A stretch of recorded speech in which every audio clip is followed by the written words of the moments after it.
तो प्यारे दोस्तों, अपना समय हो चुका है। अब अपन पढ़ाई करते हैं। अब तीसरा जो अभियान है, आपने हेडिंग डाल दी होगी, वो है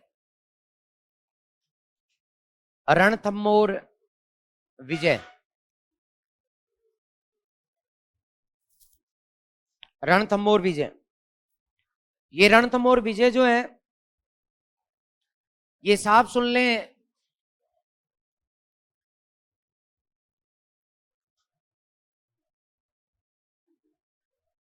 ये रणथंभौर का महल सवाई माधोपुर जो पहाड़ी पर है, इसी महल का जो रास्ता जो पहाड़ी से उतरता है, ये पहाड़ी पहाड़ी का रास्ता। और इनसे पहले, रणथंभौर जाने से पहले जाइन जीतना जरूरी है।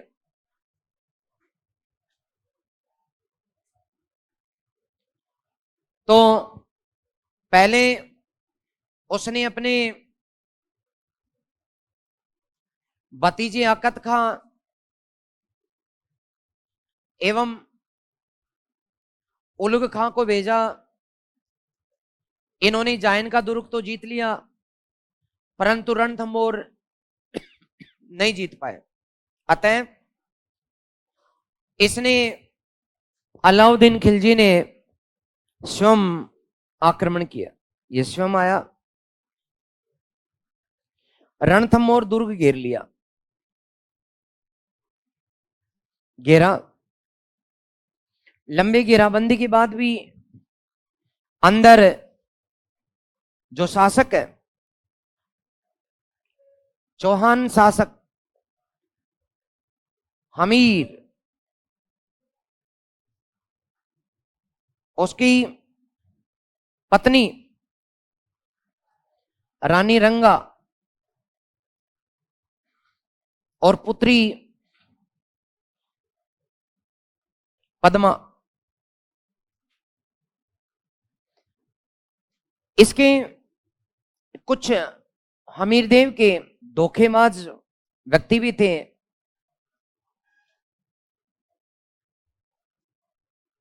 रतिपाल,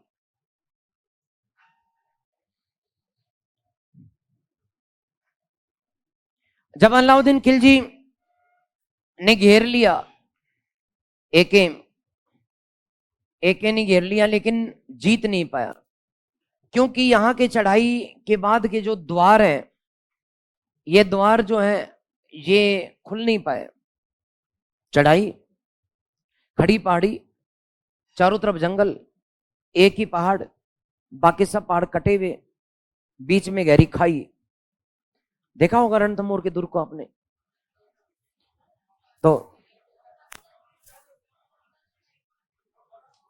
खैर कोई ना, वो मैं तो दिखा दूंगा कभी, लेकिन देखा भी करो, कभी जाया भी करो, कभी आया भी करो। मैंने तुम्हें ये कहा था कि तुम योजना बना लो, मुझे बोल देना, आज तक बनी नहीं। आप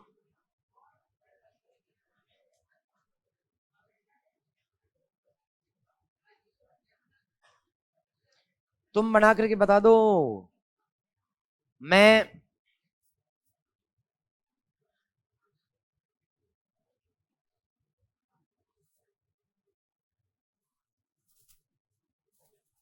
तो इस प्रकार से,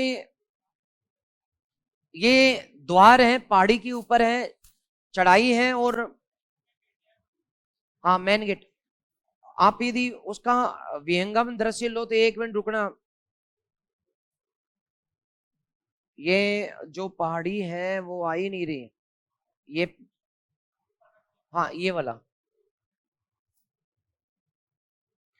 मतलब जो रणथंभौर अभ्यारण्य है उसके पास में स्थित है, और चारों तरफ पहाड़ियां ही पहाड़ियां हैं, ये चलेगा नहीं। और चल भी गया तो इसमें जाने क्या क्या आएगा। तो आप ये देखिएगा, दूर दूर पहाड़ों की बीच में ये स्थित है, पहाड़ियां ही पहाड़ियां हैं इसमें, एकदम से कटा हुआ। और ये जो पहाड़ी है, ये बाकी पहाड़ियों से बीच में ही, इधर भी स्पेस है, इधर भी स्पेस है। एक जगह दो पहाड़ी जुड़ी हुई थी, इसे कटवा करके बीच में खाई बना दी गई जिसमें पानी भरा रहता है। तो पार करने और जाने का कोई मार्ग नहीं होता, सिर्फ जो द्वार है उन्हीं द्वारों से आप जा सकते हो। और चढ़ाई भी बहुत अच्छी है, साधारण आदमी तो जा ही नहीं सकता। जाने के लिए बहुत पैर जो है वो मजबूत चाहिए। और आज तो इनकी कहानी यूं है, आप लोगों ने वो हरियाली देखी होगी, लेकिन अब देखोगे तो यूं, अब स्थिति खराब है। अच्छा, अब जाने का मन नहीं कर रहा, और पहले वाले चित्र को देख के पक्का चलेंगे। ये वास्तविकता है, ये कि झाड़ियां सूखी हैं, ज्यादा पत्ते नहीं है, और काफी कुछ नष्ट हो चुका है। तो हालांकि ये भी नहीं कि भाई ये एक ही भाग है, ये तो महल का उसका एक ही भाग है। यहाँ पर त्रिनेत्र गणेश जी का मंदिर भी है, आप इसको भी देखो, बहुत बड़ा दुर्ग है। किसी एक दृश्य को देख करके तुम डिसीजन नहीं ले सकते। तो यस, इस प्रकार से ये देखो ऊपर की जो दीवार बनी हुई है, और इस प्रकार का बना हुआ है, ये है आज ही है। अब तुम लोगों को इसलिए तो मैं दिखाता नहीं हूं, हैं। खैर, अब मैंने इसको बंद कर दिया, और आगे मैंने बताया कि तुम लोग जो है वो धैर्य तो रखते नहीं हो। अब याद रखें, एक ने घेर लिया, और जब नहीं जीत पाया तो किन को अपनी ओर मिलाया? रणमल और रतिपाल को। और इन्हें रात को चुपके से गेट खोल दिए, एक एक की सेना चली गई। हमीर देव के नेतृत्व में राजस्थान का पहला क्या हुआ? नहीं, केसरिया। पहला केसरिया किसके नेतृत्व में? और रंगा देवी के नेतृत्व में पहला क्या हुआ? जौहर। लेकिन ये जौहर अग्नि न होकर के, कोई बात नहीं, जौहर तो था या नहीं? राजस्थान का पहला जौहर कब हुआ? जुलाई 1303। तो जुलाई 1301 के अंदर जो ये आक्रमण हुआ था जिसमें जीत मिली थी, इसमें ये जो पुत्री थी पद्मा, वो जिस तालाब में कूदी उसका नाम अभी भी क्या है? पद्मला तालाब कहते हैं उसे। खैर, इनको लालच दिया गया था कि तुम गेट खोल देना, हम इसे हटा देंगे, तुम्हें क्या बना देंगे? राजा बना देंगे। फिर एक ही ने इन्हें कहा कि जब तुम अपने मालिक के नहीं हुए, मेरे क्या हो गए, और दोनों की हत्या कर दी। इस प्रकार से रणथंभौर पर जीत हुई। आप लोग चूंकि राजस्थान में ये पढ़ चुके हैं, सारा पढ़ चुके हैं, इसमें लिखाने लायक कुछ भी नहीं है, इसलिए मैं इसका यूं का यूं छोड़ देता हूं। कुछ भी नया नहीं है। कारण क्या था? कारण क्या था? अरे नहीं, क्या कारण था जिसके कारण आक्रमण हुआ? मंगोल नेता कौन कौन? मैं पहले ही बता चुका। और कैबरू को शरण दी थी किसने? हमीर ने। ठीक है, हाँ बिल्कुल। तो अकत खां था, अकत खां। नुसरत खां भी था, लेकिन वो घायल अवस्था में था, उसकी तो मौत ही हो गई थी बापड़े की। यहीं पर हुई थी, गुजरात में वो घायल हो गया था, यहाँ पर घायल अवस्था में आया था, और यहाँ पे सलट भी गया था। ठीक है, अकत खां भी था, इनके साथ साथ नुसरत खां भी था। लेकिन ये नुसरत खां गुजरात से घायल अवस्था में आया था और मौत हो गई थी। अकत खां की भी हो गई थी। एक ही बचा था, कौन? औलुक खां। ठीक है, तो लिखाने की जरूरत नहीं, क्योंकि राजस्थान में आप लोग सारा पढ़ चुके हो। दो दो जगह लिखना क्या बात, कोई फायदा नहीं। ओके, अब अगली हेडिंग डाल दो आप तो। चित्तौड़ का वो भी पढ़ाया हुआ है, तो हेडिंग डाल दो, छोड़ दो। और किसी को लिखना है, कोई कहे तो 2 लाइन में मैं सलटवा देता हूं। तो रणथंभौर विजय में 2 लाइन लिख दो रे, वरना मेरे को गालियां दोगे। हेडिंग रणथंभौर है ना, लिख दो, इसमें लिख दो।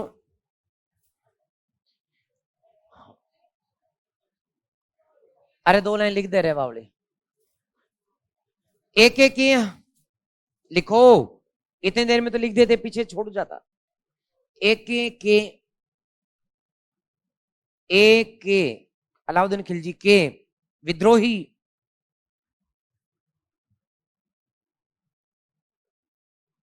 मंगोल नेता मोहम्मद खां, मंगोल नेता मोहम्मद खां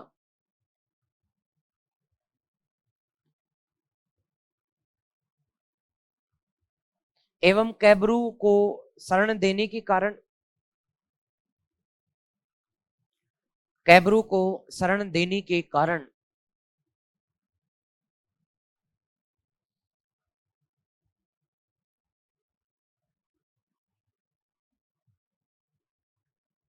एके नाराज हुआ,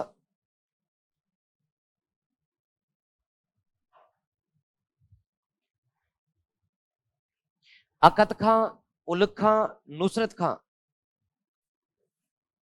अकत खां, उलग खां, नुसरत खां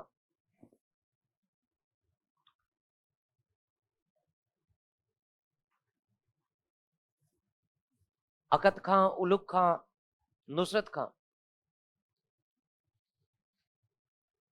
को आक्रमण के लिए भेजा, को आक्रमण के लिए भेजा।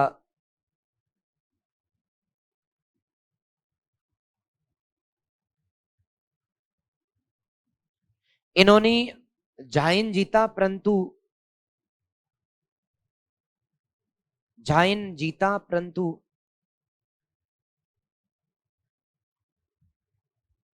परंतु रणथंभौर नहीं जीत सके।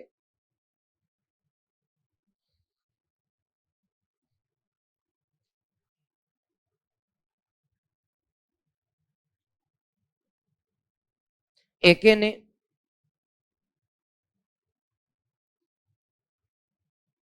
एके ने स्वयं घेरा डाला, स्वयं घेरा डाला, रणमल और रतिपाल को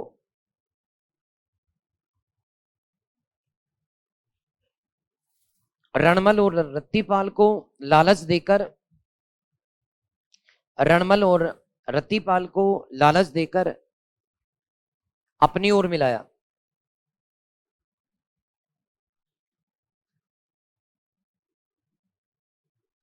अपनी ओर मिलाया।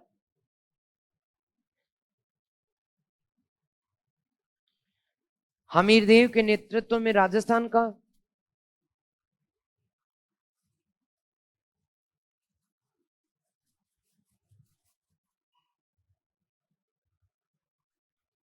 हमीरदेव के नेतृत्व में राजस्थान का प्रथम केसरिया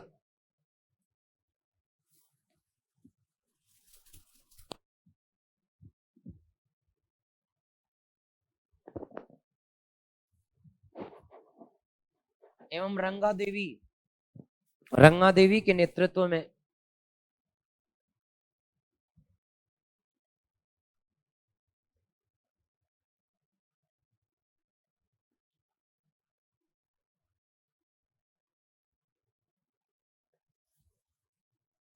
राजस्थान का प्रथम जौहर, कोष्टक में जल जौहर, जौहर कोष्टक में जल जौहर हुआ।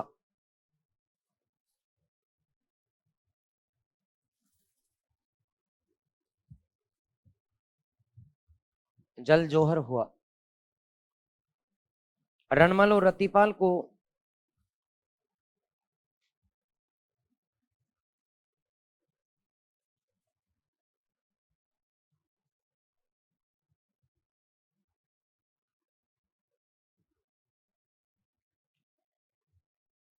मृत्युदंड दिया गया।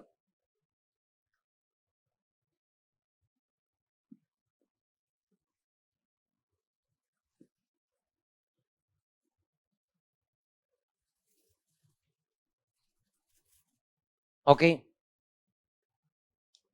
अब दोस्तों दूसरी हेडिंग डाल दो, चित्तौड़ और हेडिंग डाल के छोड़ दो। अब 1303 लिख दो बस, क्योंकि मैं 2 लाइन लिखाने वाला था, इसमें लाइन हो गई 10।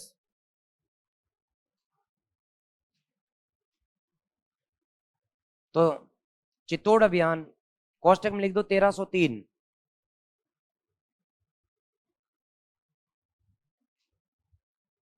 आपका पढ़ा हुआ है, रिपीट मारने की जरूरत ही नहीं है। वही पद्मनीर, वही गोरा बादल, वही राघव चेतन, और वही रतन सिंह, वही अलाउद्दीन खिलजी, और वही पद्मनी की सुंदरता। टाइम पास करने से फायदा क्या है? आपका पढ़ा हुआ है बेटा, पूरी क्लास का पढ़ा हुआ है। अच्छा, ये पढ़ाया ही नहीं? सच सच बता, पढ़ाया कि नहीं पढ़ाया? पढ़ाया है ना? देखो, सभी बैचों को एक साथ पढ़ाया गया? नहीं पढ़ाया, अलग अलग।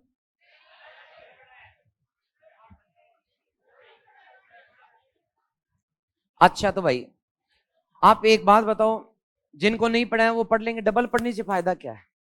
तू बता रहा बावड़े, मेरे तो पढ़ लिया। बैच नंबर कौन सी की है? पहले पढ़ लिया था। अरे ये पद्मनी वाला और ये पढ़ाएंगे, कहां तक आ गए?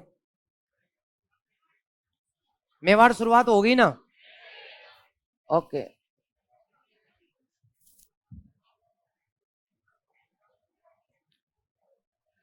तो सुन लो फिर।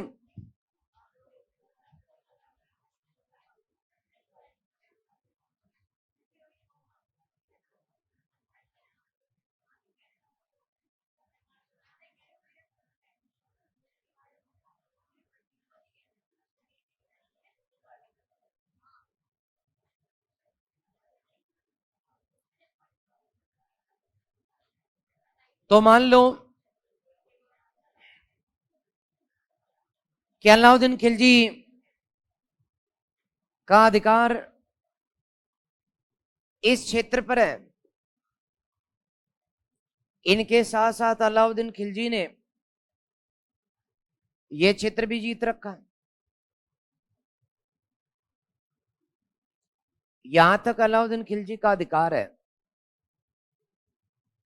ये उसका साम्राज्य है। लेकिन उसके साम्राज्य में ये वाला जो भाग है,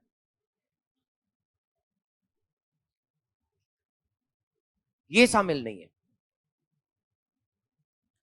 इसमें भी ये वाला भाग, ये मेवाड़ है,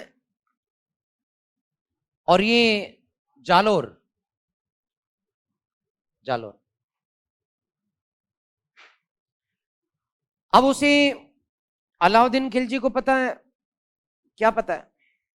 कि भैया गुजरात पर यदि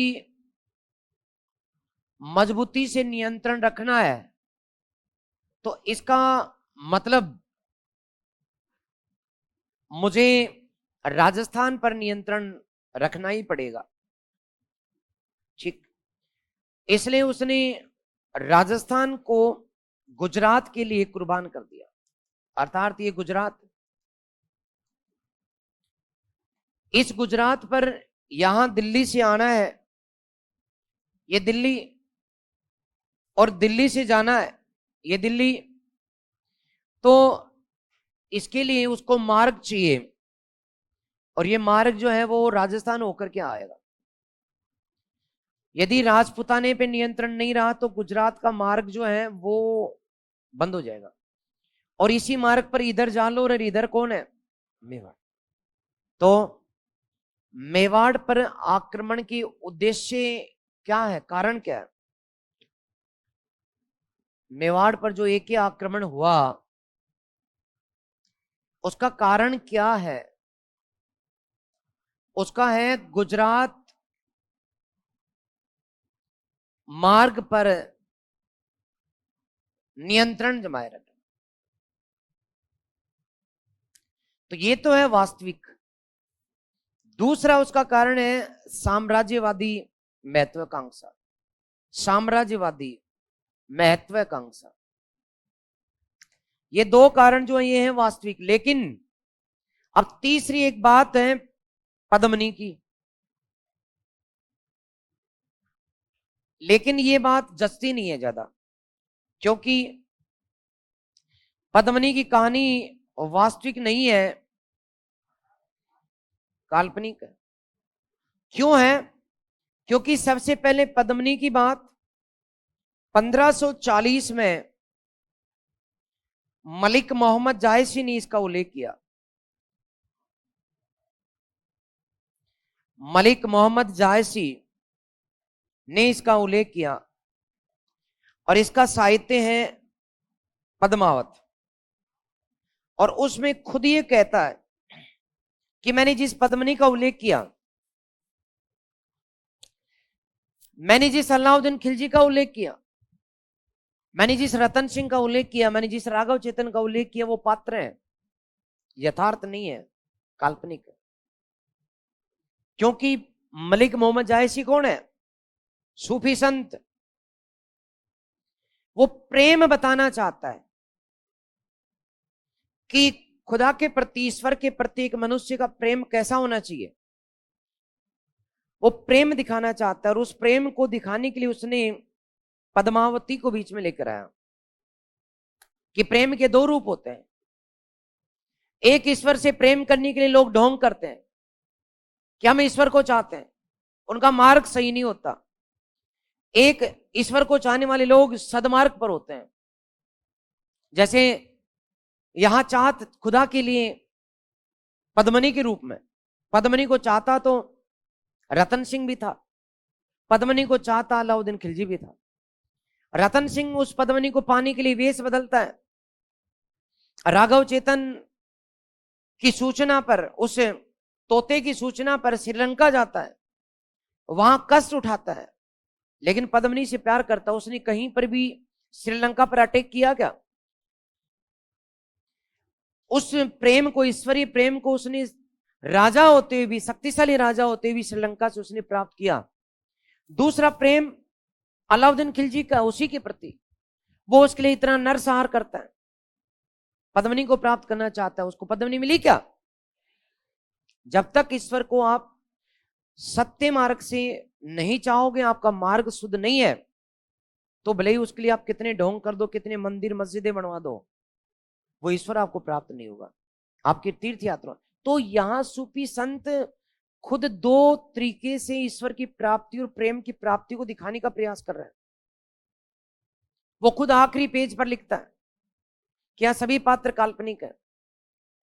तो ये साहित्य जो है उसने जोड़ करके बनाया, तो उनको हम इतिहास, भारतीय इतिहास से स्वीकार बिल्कुल नहीं करता। क्योंकि मलिक अब्बासी, मलिक अमीर खुसरो जैसे बहुत बड़े साहित्यकार अलाउद्दीन खिलजी के साथ थे, वो साथ आए हैं, चित्तौड़ आए हैं, साहित्य लिखा है। उन्होंने चित्तौड़ अभियान को उल्लेख किया है, चित्तौड़ जीतने की बात कही है, रतन सिंह की बात कही है, उसके सेनापतियों की बात कही है। फिर उसको पद्मनी का नाम लेने में कहां जोर आ रहा था? अरे अमीर खुसरो को, लेकिन अमीर खुसरो की 6 रचनाएं हैं, एक में भी उल्लेख नहीं है। इसका मतलब उस समय पद्मनी थी नहीं, तो उल्लेख कहां से करता? और जो सबसे बड़ा कारण है पद्मनी, उसका उसने नाम तक नहीं लिया, इसका मतलब वो कारण था ही नहीं, ये कारण ये दो थे। लेकिन दोस्तों, राजस्थान के इतिहास को यदि पढ़ना है, समझना है, तो भाई पद्मनी के बिना तो मेवाड़ मतलब ही क्या है, मजबूरी है कि कई बार कहानियां इतनी हावी हो जाती हैं कि सत्य को साइड में करना पड़ता है और झूठ को अपनाना पड़ता है। जैसे आपकी भी कई की मजबूरी है कि आप लोग जानते हो कि आपका साथी झूठ बोल रहा है, धोखेबाज है, परंतु गद्दार है, परंतु फिर भी उसके पास बैठ के उसे दोस्त बनाना पड़ता है, उसकी बात सुननी पड़ती है, मजबूरी है। खैर, तो मैंने कारण बता दिए, पूरी रामलीला आपको समझा दी। अब उसने आक्रमण किया, कब किया? 1300, अब की बार खुद आया है 1303 में। चित्तौड़ घेर भी लिया, लेकिन चित्तौड़ तो शक्तिशाली है, नहीं जीत सका। अलाउद्दीन खिलजी की खास बात, दुष्ट है, आरामी है, और ये चालाक है। इसने हर जगह अपनी चालाकी इस्तेमाल की। अपनी चच्चा जान, अपनी ससुर जान और अपनी जान की जान को भी उसने इसी प्रकार से मारा था। अब्बा जान को, मलिका जान को, कि अब्बा जान को तो जान के चक्कर में छोड़ो। इसलिए इसने अपनी चालाकी लगाई, और जो सेना है, जो रतन सिंह था, रतन सिंह मेवाड़ महाराणा कौन, मेवाड़ शासक कौन है, सिसोदिया कौन है? गोहिल है, सिसोदिया है? गोहिल रतन सिंह। हाँ, तो गोहिल ही तो यहाँ रावल है, सिसोदिया वंश थोड़ी ना है, ये गोहिल वंश का आखिरी है, तो रावल शाखा का था। इस रतन सिंह के प्रधान सेनापति गोरा और बादल थे। हालांकि कहते हैं कि पद्मनी के रिश्तेदार थे, तो ये भी मैं लिख देता हूं।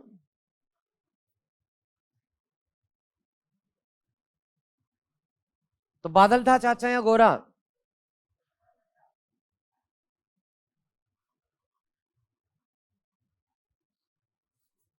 वो जो कहानी में ट्विस्ट यहां पर भी है कि गोरा सच में गोरे रंग का था बहुत ही, और जो बादल था वो एकदम काले बादलों की तरह था। तो हो जाता है गोरे की भी काला, ऐसा कोई बड़ी बात थोड़ी ना है। हाँ, तो अब इसने अपनी चाल चली और घेरा हटाकर जाने की बात कही, और घेरा हटाने की शर्त इसने रखी कि मुझे पद्मनी का दर्श दिखा दो, चाहे वो दर्पण में से उसके दीदार करा दो।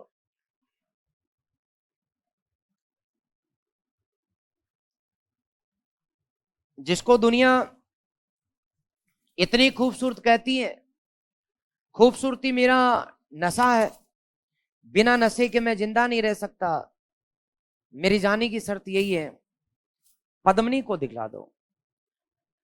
दर्पणों थी नहीं, ऐसी कुछ भी नहीं थी। तो भाई पद्मनी है ही काल्पनिक, इसलिए काल्पनिक बातें जितनी भी हो सकती हैं, जितनी भी फेंक सकते हैं उतनी फेंक दो, क्योंकि पद्मनी थी नहीं। जैसे इतनी गोरी, इतनी पारदर्शी की इसके जब पानी पीती थी तो वो भी गले में नजर आता है। अब तुम खुद सोचो कि साइंस कहती है कि पानी खुद रंगहीन है, नहीं है क्या? पानी का कोई रंग होता है? पानी को जिस पात्र में रखा जाता है उस पात्र का रंग लेता है। लेकिन पद्मनी में तो ऐसा गुण था कि साइंस फैल वो भी उसका कलर बता देते थे, वो भी उसके गले के अंदर के पानी का कलर। अरे पानी का कलर होता ही नहीं है, मतलब इसलिए जितनी फेंकी जा सकती है पद्मनी के साथ सब कुछ फेंक दो, कोई दिक्कत नहीं। इतिहासकारों ने, चाटुकारों ने, चारण और भाटों ने जितना फेंकना था सारा पद्मनी के नाम पर फेंका, क्योंकि वो थी नहीं। जो जो शुरू से ही झूठ है उसके साथ चार झूठ और बोल लो, कोई फर्क पड़ेगा क्या? नहीं। तो इस प्रकार उसने शर्त रखी, लेकिन जैसे ही उसने पद्मनी को देखा तो उस नशे को देखते ही नशे छा गया। उसने कहा कि मरूंगा और मारूंगा, लेके जाऊंगा। दिमाग खराब। गेट खुले में थे, उसने पद्मनी को लेकर जाने लगा, युद्ध हुआ, कौन कौन मारे गए। अब राजपूतों ने भी केसरिया किया, किसके नेतृत्व में? के नेतृत्व में केसरिया किया, केसरिया। और पद्मनी के नेतृत्व में क्या हुआ?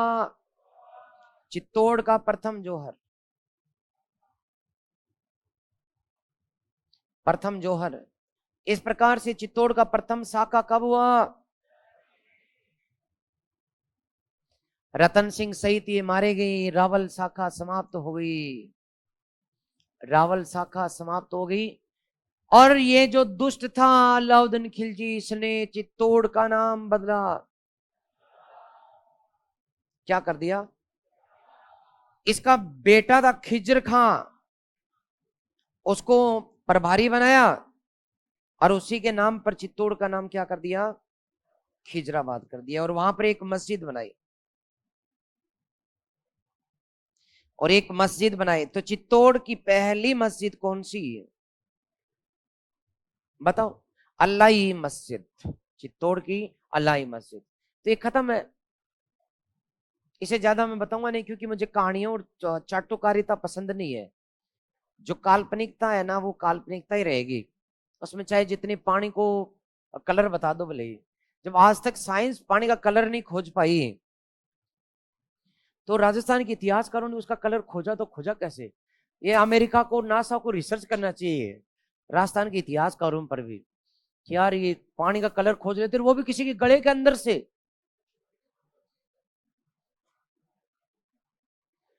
तो मैं लिखा रहा हूं,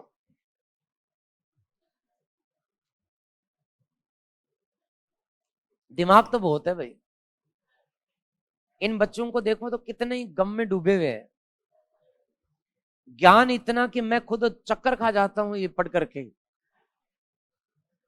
लिखा है, लिखा है, मोहब्बत एक नशा है।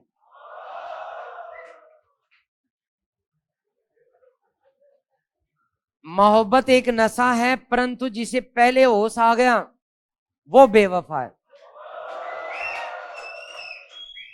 लेकिन इस विद्वान की विद्वता तो देखो, एक भी शब्द शुद्ध हो तो मुझे बता दो। देख, मोहब्बत ऐसे लिखते हैं क्या? एक भी शब्द शुद्ध हो तो, ये है इस विद्वान की विद्वता। क्या होगा तू थानेदार कब बनेगा भगवान जाने। ये हिंदी की ऐसी बिंदी, तेरा क्या होगा कालिया।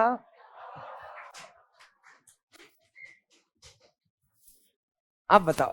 अब एक बात का पता तो लग गया मुझे, कि ऐसे बच्चों का मन पढ़ाई में लगता ही नहीं है, नहीं लगता, नहीं लगता। वो बापड़े पता नहीं कहां डूबे हैं, कहां खोए हैं। और दर्द ऐसा कि पढ़ते पढ़ते मेरा भी हृदय रो पड़ता है। खैर छोड़ो अब, मतलब ज्ञान इतना और आता कुछ नहीं। खैर, चित्तौड़ विजय। अब इसको दोस्तों एक काम करो ना, ऐसे उतार लो जिसे ज्यादा तुम कथा भी नहीं पढ़ो, अब दो टूक चीजें भी आ जाए। एकदम सन है, एके है, चित्तौड़ का घेरा है, मेवाड़ का शासक है, उसका वंश है, सब कुछ है, तो कोई दिक्कत ही नहीं है। ऐसे ही उतार दो इसको।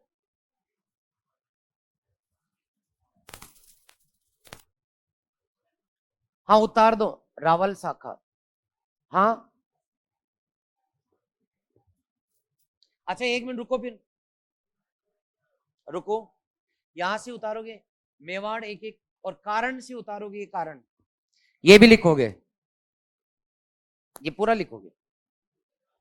ये काल्पनिक है, लिखना है, क्योंकि भारतीय इतिहास इसे काल्पनिक मानता है, मतलब मानता है। कोई कारण ही नहीं है यार, कुछ भी तो नहीं है। उस समय के चित्तौड़ के इतिहासकार भी तो उसका विवरण नहीं दे रहे।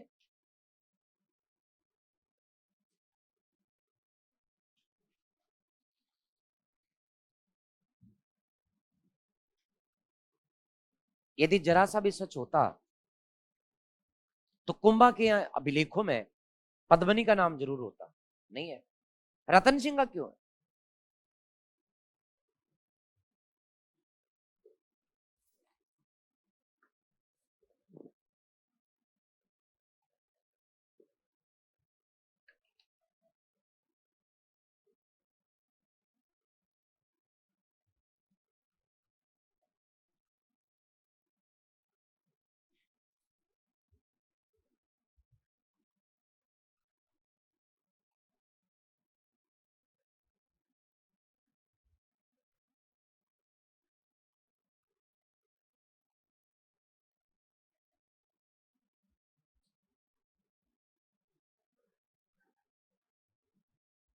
नहीं, कमला वाली नहीं है।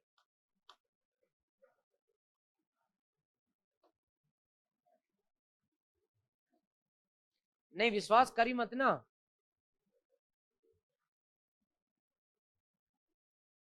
बस उसका मन तेरी तरह था बेटा।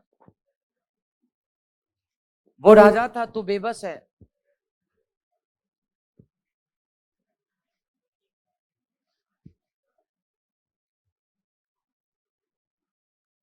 चेंज कर दूं?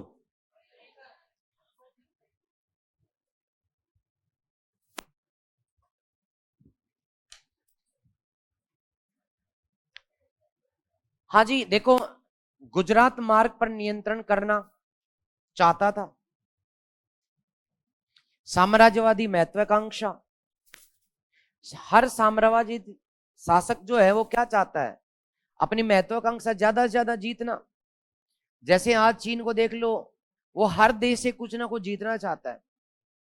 पद्मनी प्राप्ति की आकांक्षा। तो कुछ भी जोड़ने की जरूरत नहीं है। अब होशियार हो, इतने इशारे में समझ जाओगे कि गुजरात मार्ग पर नियंत्रण चाहता है। नहीं हो तो बताओ। तो या तो कह दे कि मैं मूर्ख हूं, तो पूरा लिखा दूं, तो बता। तो होशियार है ना? हाँ ठीक है। हाँ, जब चेंज कर लेते हैं।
प्रथम मस्जिद बनवाई है, उसका नाम अल्लाही मस्जिद अभी भी है।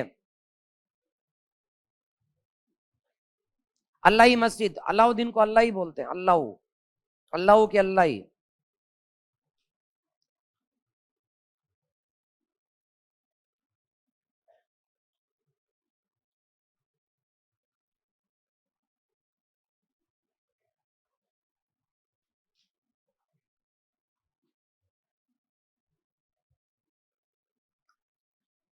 अब हेडिंग डालो रे फटाफट, जालोर विजय फटाफट सलटाओ अपना। तो शीतल देव है ना यहाँ पे, या सातल है? शीतल नहीं लिखे, एक ही बात, शीतल कहो सातल कहो, चौहान है। और जीता कब बता बाउली? 11 गलत। सिवाना को 3 जुलाई 1308। और किसने जीता ये भी बता? अलाउद्दीन खुद आया था। जा रहा है बाउली, तो किसको भेजा? कमालुद्दीन गुर्ग। तो यही तो खास है क्या? जालोर, जालोर जीतना जरूरी, जालोर, जालोर विजय। इसका पार्ट 1,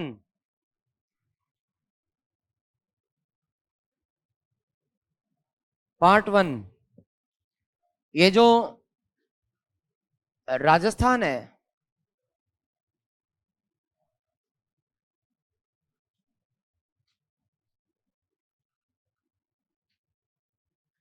तो इसमें जालोर से पहले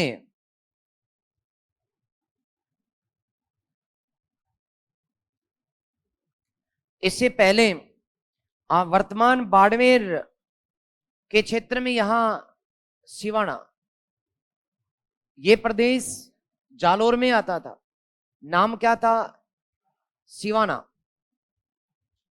इधर पाली, नागौर, अजमेर की पहाड़ियों के करीब यहां सिवाना को जीते बगैर जालोर के दुर्ग की तरफ जाना मुश्किल था। इसलिए अजमेर से सेना पहले सिवाना और सिवाना से जालोर। तो सिवाना जो था मार्ग में था।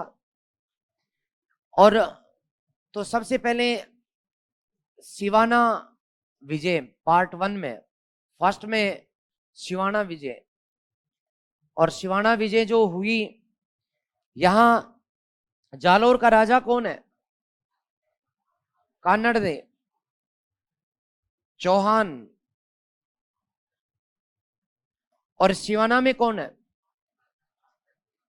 सातल दे या शीतल दे, ये भी चौहान है।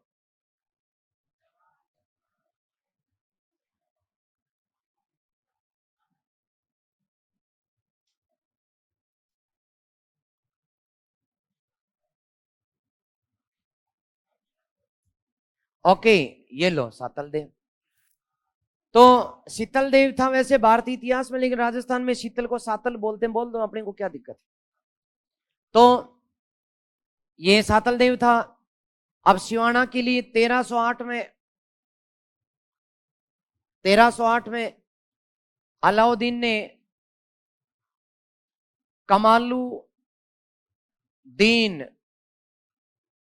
गुर्ग को भेजा। लेकिन इसका सामना किसने किया? इसका सामना सातल देव ने किया। सातल देव या शीतल देव, शीतल देव ने सिवाना की रक्षा की। अतः अब एके की दुष्ट चाल गुर्ग ने चली और किस राजपूत को अपनी तरफ लिया? बताओ कौन सा दैया?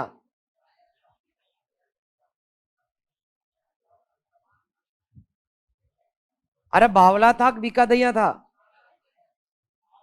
यहां बावला है। राजपूत सैनिक, यहां भी बावला तैयार बैठा था। बावला को लालच देकर दुर्ग के द्वार खुलवाए, खुलवाए। सिवाना जीतकर क्या नाम रखा गया?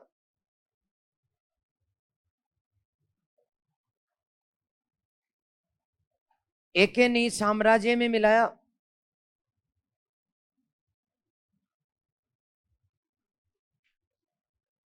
मिलाया। सिवाना का नाम क्या रखा? खैराबाद। अरे क्या नाम रखा? खैराबाद। जलालाबाद तो जालोर का है, तो फिर ऐसे क्या क्या पढ़ा आपने? उतारो फटाफट। मैं तो सोच रहा था कि राजस्थान में आपने बहुत तीर मारे होंगे।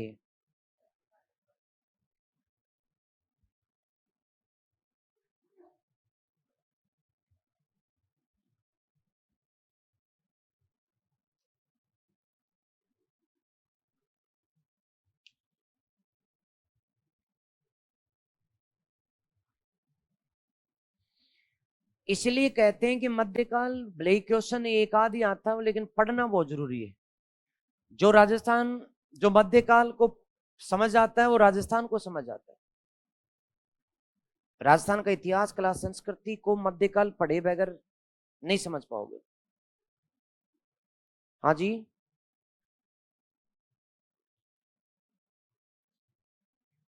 इसलिए मध्यकाल का अध्ययन करना बहुत जरूरी है। हेलो। हाँ हाँ ठीक है।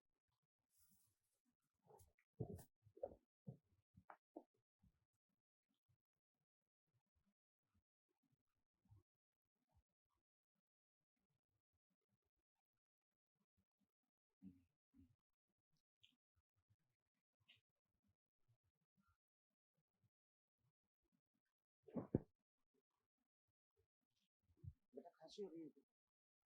काली मिर्च एक लेते एकदम काम तमाम।